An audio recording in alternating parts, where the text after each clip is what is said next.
2 weeks ago, my 25 female fiancé and I, a 28-year-old man, were engaged. We've been dating for the past 5 years. I was beat when I got home from work 3 weeks ago. She was seated at the dining table with her buddy Mike when I got home. I approached my girlfriend, gave her a cheek kiss, and made out with Mike. Since I knew him well and he had known my fiancée since they were little, I didn't really give his presence much thought. I asked him if he wanted something to drink, like a beer, but he said he was here to chat to me. At first, I couldn't quite understand, but as soon as I saw their grave expressions, I realized something major was wrong. I also took a seat at the table and got a beer from the refrigerator. I was just sitting there, dumbfounded, as they began talking about how close Mike and I had been over the past few years. I didn't get what they were attempting to say. Mike and I were, I believe, kind of social pals. I would definitely hang out with him if we were both at the same event. However, I never truly went out on my own or scheduled special times just for us. I simply told them to cut to the chase and not waste any more words. I was worn out and didn't want to waste any more time arguing the point. Mike recently lost his job and was kicked out of his apartment, so my girlfriend asked if it would be all right if he stayed over for a few weeks. I assured him that he was welcome to stay as long as he cleaned up after himself and did domestic chores like bringing out the trash. He stood up, embraced me tightly, and said, "Thank you. I had no idea this man was a dirty drunk."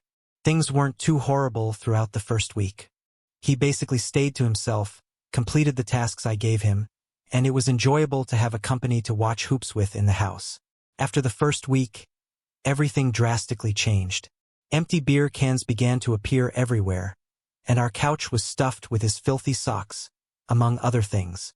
When I questioned him about it, all he said was that it would never happen again and that he was sorry. My fiancée informed me, but she advised me to be patient with him as he was going through a difficult period and would soon recover. Things simply get worse. It was when I noticed desiccated vomit on our toilet seat that I began to assume he was an alcoholic. Empty bottles of vodka, whiskey, and rum began to appear everywhere. I brought it up to him repeatedly, but he responded with the same indifference. I was irritated even more by my fiancé's lack of concern. I got home from work 5 days ago to find Failal in my apartment. I completely lost it. When I burst into the guest room, he was sitting on a bed drinking beer. I just lost it over him. I was being tried to calm down by my girlfriend, but I was unmoving. I gave him 2 days to clean my apartment and leave, or else I would have called the police. I suppose he took offense at something I said. He simply jumped out of bed and lunged towards me. All I can recall is that I struck my head on something harsh when he rammed me into the wall behind me. I see an officer pointing a flashlight at my face the next thing I know. He informed me that Mike was secure and that I couldn't harm him when I asked where he was. He had another police officer pick me up off the ground and haul me outside. I caught Mike and my girlfriend chatting with a police officer. I'm drifting in and out of consciousness at this point.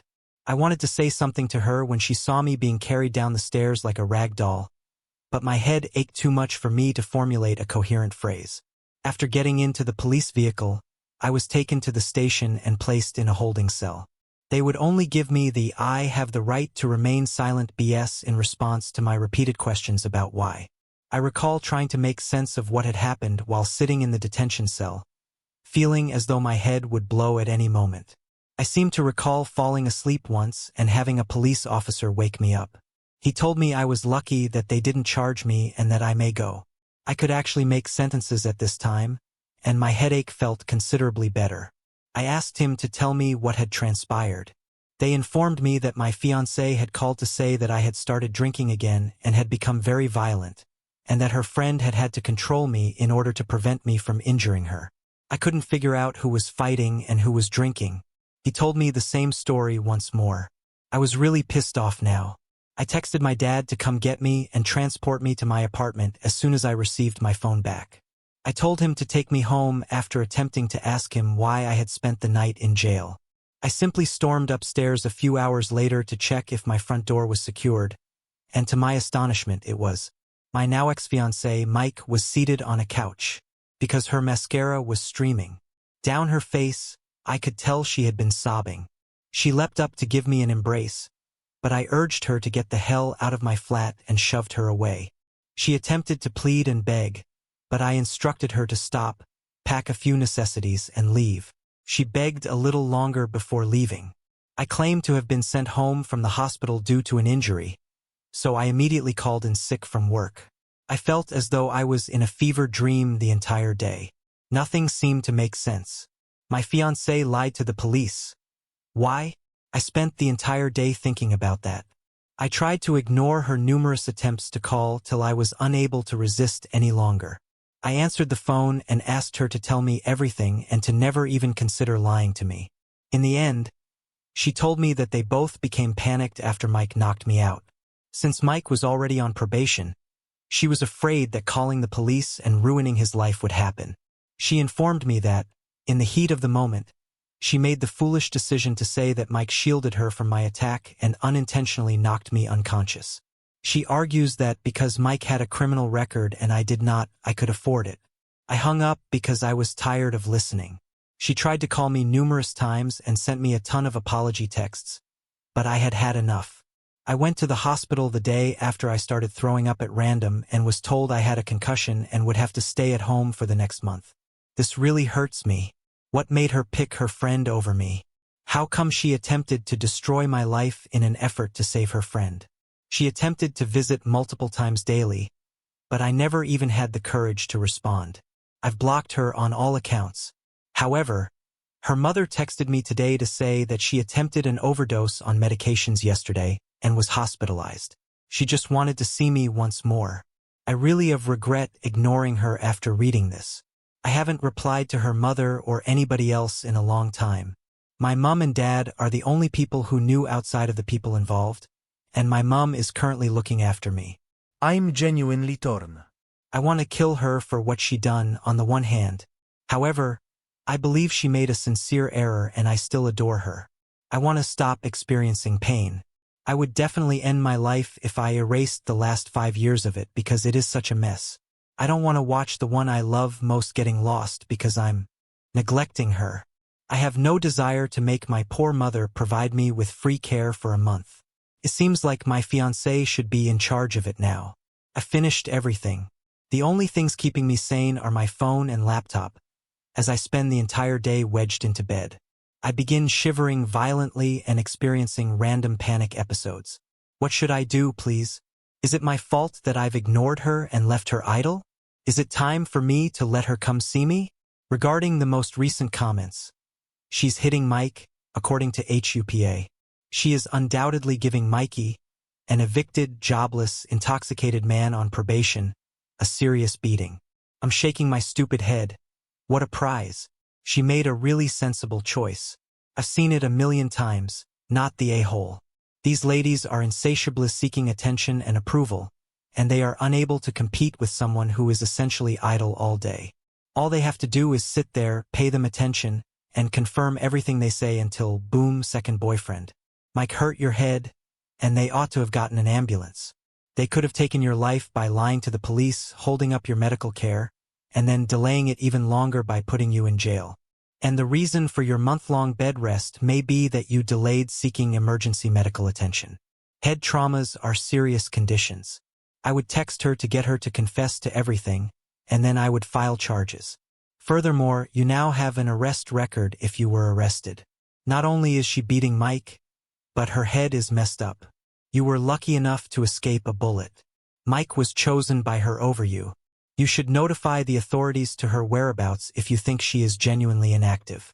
Take caution, as there is now proof on paper that you defeated her. In other words, if you invite her home, she can play the same card and you'll end up in jail. It's doubtful that she is truly sexual. She most likely took some medication, but probably much less than what would have been lethal for her to manipulate. It's a scream for attention, Opie. Opie needs to contact Adult Protective Services if she tries to use self-harm as a form of blackmail. No, Opie can just keep moving forward without making touch. And there won't be a way to find out if she's considering sued. If she lives with or communicates with her relatives, block them as well. If she is posing as the title, they should be the ones to call the police for a welfare check. All he has to do is avoid her. Next narrative, is it wrong of me to be content that I won't become a father? During roughly 5 months, I, a 24-year-old man, casually dated a 23-year-old woman who, despite using birth control, became pregnant. I urged her to end the pregnancy since I no longer want to be a father. If she didn't, I would not be present and I would want to get a DNA test done after the baby is born before I would be involved in any way. Despite the fact that neither of us had the resources to care for the child in the first place, she chose to retain it for some reason. This really irritated me, so I ended communication after the 4th month. She lost her pregnancy.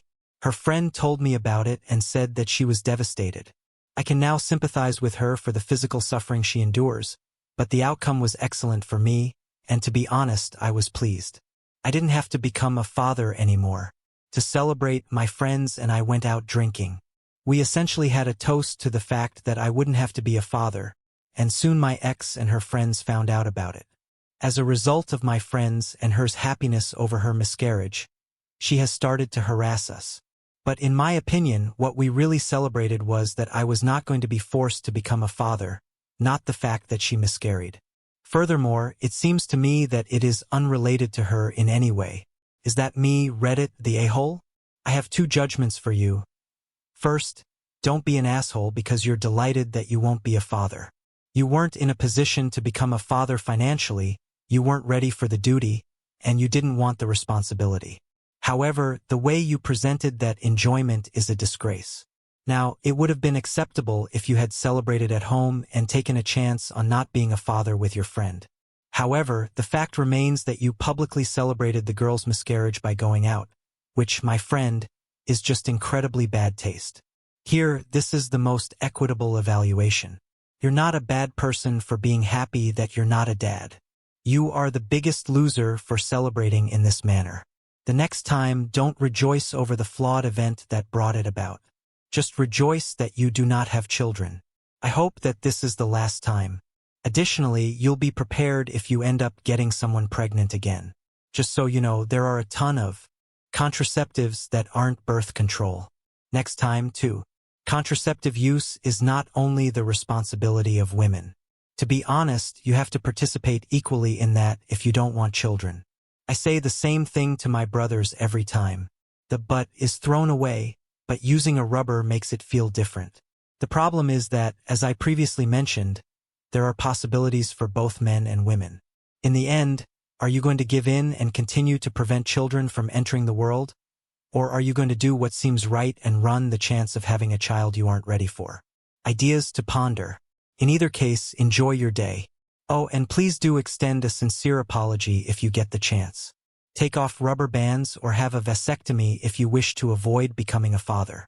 Sir, you have to start taking responsibility for your own birth control. When he selects the climax inside a lady, he is solely accountable for the destination of his seeds.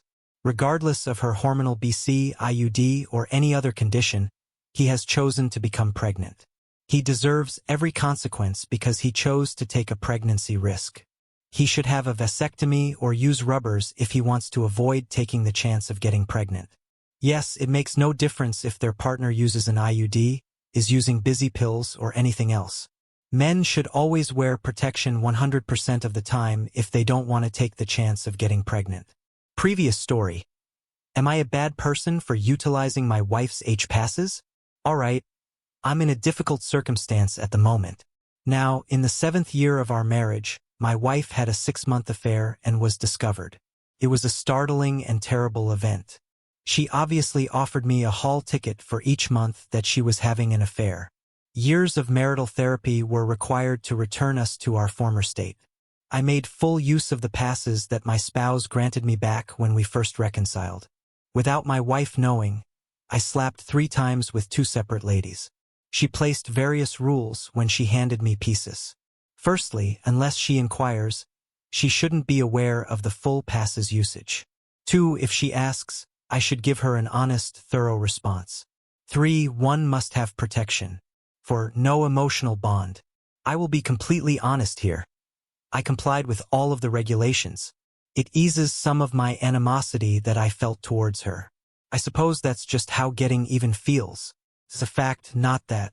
That's a fantastic thing. 5 years have passed since everything happened, and we were doing well. She abruptly decided to ask me about the passes last week. As she requested, I answered her honestly. I responded to each query she posed. Perhaps I shouldn't have told the truth. She is depressed and doesn't even look me in the eyes as she thinks this. I am aware that this necessitates further marital therapy for us as well as possibly individual therapy. I feel horrible now because I forgot to hold passes and women before she asked. Was I the jerk? Regarding the comments, you felt awful because she cheated. She felt horrible, so she muttered something to make herself feel better and give you the impression that you had earned a little revenge on her. Now that you've gone out and had a nice time, she feels just as bad as you did, which makes two people feel awful. Ouah, surprise. Why am I giggling? You received what she gave you. She didn't even really. He slapped 2 persons, all in accordance with her guidelines and with her permission. She was a 6-month cheater on him. Yes, exactly what I was going to say was that she cheated on him emotionally, physically, and far more than 6 times. Even if he had desired it, she wouldn't have allowed him to sleep with other people 6 times. It ought to have been a full-fledged, 6-month affair. What could that possibly have achieved? He ought to have divorced her if he truly wanted to get revenge. Marriage is not a scorecard for behavior. It is a partnership. You don't ask questions you don't want to hear the answers to for this reason. The passes themselves were purely speculative until now. She might have hoped that you never used them if things got better to the point where you two were quite happy. But you were truthful when you asked. She can't act as though you haven't dated someone else anymore. These are the results of what she did. She must own that she was the one who initiated this. She lied.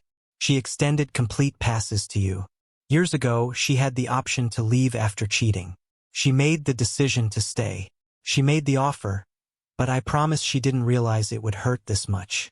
She most likely felt desperate and would have done anything to get you to stay. Although you didn't ask for guidance, I strongly advise you to schedule the couple's treatment as soon as possible. This isn't your average case of infidelity. As adults, you both reached a decision.